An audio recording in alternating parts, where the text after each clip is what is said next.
I do think there are expectations to have, because I think by defining the relationship in the first place, inherently there is going to be some level of expectation. And I just think that in this particular case, she let her friend down. And I would no way, shape, or form ever want to be with somebody like P. Simone. Or at least I wouldn't call her my friend. Now, if I was just fucking, shit, maybe I'm leeching off her because I'm a fuckboy or some shit. Okay, cool, that's open. But she couldn't be my bestie. She damn sure couldn't be somebody I call a friend for real. But S&M, you're a woman, right? Yeah, Out here navigating these treacherous women's streets. Did I say something wrong that you disagree with? No, as a matter of fact, you're batting two on this episode because I agree with this wholeheartedly. And to me, B. Simone was not a friend. And I'm going to tell you why she wasn't a friend. If you actually listen to a lot of what Shekinah, what she stated in regards to the piece that people seem to miss is the fact that she said that she was giving it to people who didn't even need it or want it or ask for it. She was just giving it out, like, here, you get some money, you get some money. And if she's doing this in front of her friend or her supposed friend, her alleged friend, who she know is clearly suffering, clearly struggling, she could have did that shit outside of her face. You know what I'm saying? She didn't have to be so generous in front of her if she wasn't going to be generous with her friend, right? Because what she said was that she's watching her do all this for other people who wasn't in the same position that she was in. And she was like, that's interesting. And then she cycled through it and was like, you know what? There's no expectation. I shouldn't expect her. And then because she suffered from the strong, independent Black woman stereotype that we internalize to our detriment, she was like, I got too much pride because I'm supposed to be the strong, independent Black woman, so I can't even ask for the money. But at the same time, she's still watching her so-called friend give other people money. And that she can have her own reasons because it is her money. She can give it to whoever the hell she want to give it to. And that's a fact. I'm not trying to say she should have been pocket watching, but it made her feel some type of way to watch this because she was calling her bestie, not just her everyday friend, not an associate, not an acquaintance, not a person who she ran on the street, strangers that she say hi and bye to. She called her a bestie. And you're telling me you're going to let your bestie suffer? You're going to see your bestie in this situation and you're not even going to try in any shape, way, or form to help her. She could have been like, yo, let me babysit the kids while you go out. It don't have to necessarily be financial, but it made it sound like she didn't help her at all. She just watched from outside and observed. And so B. Simone is the type of chick, to me, that will take her friends out and pick out one who she really not cool with and bully. That's what it seemed like. Like the woman who ended up dead, who she thought she was hanging out with her friends, and they came back to the States and Mexico, and they came back, and it turned out that they weren't friends because they were jealous of her for making X amount of dollars, right? Or the same people, remember the case where the Black woman went to the sleepover? Now, that has some racial connotations and so forth, but the Black woman who went to a sleepover with all these white folks who she thought was her friend, and she ended up dead at a sleepover because they weren't her friends. B. Simone gave me that energy when she was talking about that. When Shekinah was talking about, I'm seeing her do this for other people. I'm seeing her do this. And no, she shouldn't have to do it for me per se, but it would have been nice if she would have offered. It would have been nice if she would have thought about it. It would have been nice that if she was doing, providing, but it wasn't a requirement because B. Simone didn't see her as a friend. As a matter of fact, B. Simone probably was like, yo, this is somebody who I can lord over my money and make her feel some type of way because I ain't helping her out in any shape, way, or form. Let me provide this emotional support so she can say, well, I'm there for you emotional. And then while she at the same time talking about, I went from shopping at XYZ to H&M. It was like, oh, okay. Well, your friend was probably shopping at the dollar store because she had them kids and she couldn't do nothing. And you bemoaning about the fact that I understand your circumstances changed. So as a woman, I would say definitely be cautious of who you call your friends because sometimes those friends have that envious spirit. Sometimes those friends have the spirit of where they really want you to be jealous of them because they don't want you to be successful. You also have friends who walk around who say they're your friend, but in reality, they're trying to steal who you are because they want to really be you. And therefore they sabotage it along the way. And then you have friends who, like you mentioned this, and that's why I'm surprised you said this, Jay, because you mentioned this somewhere else where you was like, women have friends who they have, or maybe that was you, Nick, I don't know, where they have like 4 cute girls and then they have the ugly duckling, right? Or they have, who said it? That was it.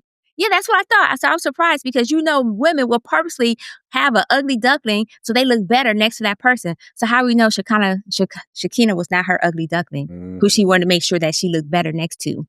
And that's don't the know. energy she gave. I'm But saying we don't, but that's the energy she gave. So but here's she what we wasn't a do know. friend. You can't feel entitled to something you were too proud to ask for. I agree with that part. That's why I say her pride, that strong, independent Black woman held her back in that case because she should have been like, yo, I need some assistance. I disagree with that. Go ahead. I Really? disagree with that. I don't listen. I'm not a strong, independent Black woman, but I'd be loath to have to ask people for shit. Sometimes you do True. got to figure it out, especially if you feel like you're accountable and you're the one that put yourself in that position. I think there's different cases where I'm not going to push back on her for not asking. Right, because I do I'm just saying I don't want to call that the strong, independent Black woman trope because there are men and other people who would feel the same way. Pride is just pride. Like, I'm not going to ask people for shit. I don't put myself in this position. I'm going to deal with it. And apparently she did deal with it to a certain extent, well enough to kind of come back on the other side and be able to have this real conversation. So I'm just pushing back on this idea that it had to be like the strong, independent Black. I do agree. Go ahead, Jake. I'm sorry. Yeah, I'm saying B. Simone is not the culprit here. Her pride is the culprit. If she had expressed her need to her friend when she saw money was going out, her friend was in a position to give money out, and her friend was like, nah, I can't do it, girl. I just gave $5,000 to somebody else. That's a different thing, right? But we got to stop holding people accountable for unexpressed expectations. You know what I mean? It's just not fair. We all have a best case scenario or how we want things to go. We all have these happy endings in our head, our druthers of how we wish people would behave. But if you don't express that to them, even if they're in a capacity to help you, if you haven't expressed the need, you can't fault them for not being mind readers or for not just sewing into your situation just so you could turn around later on and go, I didn't ask you to, because people will do that. You know what I mean? And you'll turn around and give your last trying to be a friend, only to find out that person really isn't your friend. They just thought they were they actually were a parasite or whatever. And then all this giving that you did, all this selflessness, they turn around and go, I didn't ask you to do that. You did it for you. So I completely understand waiting for somebody to tell me that they need my help sometimes before I help. So then I know my help is appreciated. I know I can move in the space I need to move in. Because sometimes I feel like I step forward to help people and I'm in the way. I'm out of pocket. They already had a plan to do it this way. Or, you help them and they do something else with the money. So, nah, I hear it. Go ahead. Sorry. Go ahead. Okay, so I understand what you're saying because I think open communication is key to all friendships, relationships in general. And I think that people shouldn't make assumptions, right?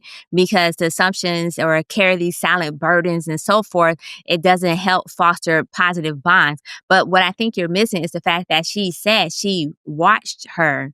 Like she was doing it on purpose, give it to people who didn't ask. It was just like, I oh, don't here think you it was go. that Let me specific, drop. SNL. I'm sorry. Huh? I didn't take it that specifically. I think when she said she watched people, it's kind of like if she was on social, because B. Simone is a public person. If she saw her on social doing stuff, she might have been like, oh, I watched her do this. I don't think she was there specifically at the time. But I want to kind of take it off of B. Simone a little bit because, I mean, honestly, I do think there's enough evidence to suggest she's not the best of friend, right? She's not the best friend to have. I don't want to argue it about her. But I do think there's a conversation in regards to expectations and friendship, which is the part that I was trying to kind of stay on because, like, for example, if you're in a friendship with both y'all, matter of fact, all of us, right? We're all friends, we all kicking it, right? At some point, depending on if you have certain friendships, if one of us become a millionaire tomorrow, would that change any expectation beyond just asking for money, right? Maybe like if we go out together, do we have an expectation to change? Let's say as the rich friend, I want to do things that now that I'm able to do. Can you do them with me? Can we talk about maybe how there's a shift in friendship, I guess, based off of finances?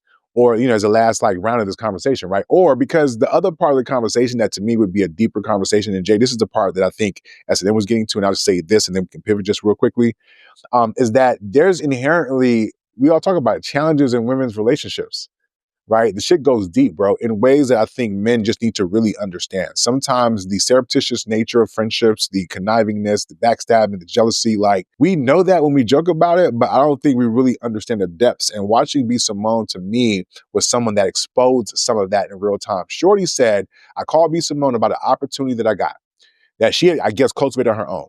I guess B. Simone couldn't be happy for her. They hung up the phone, hey, I'll call you back.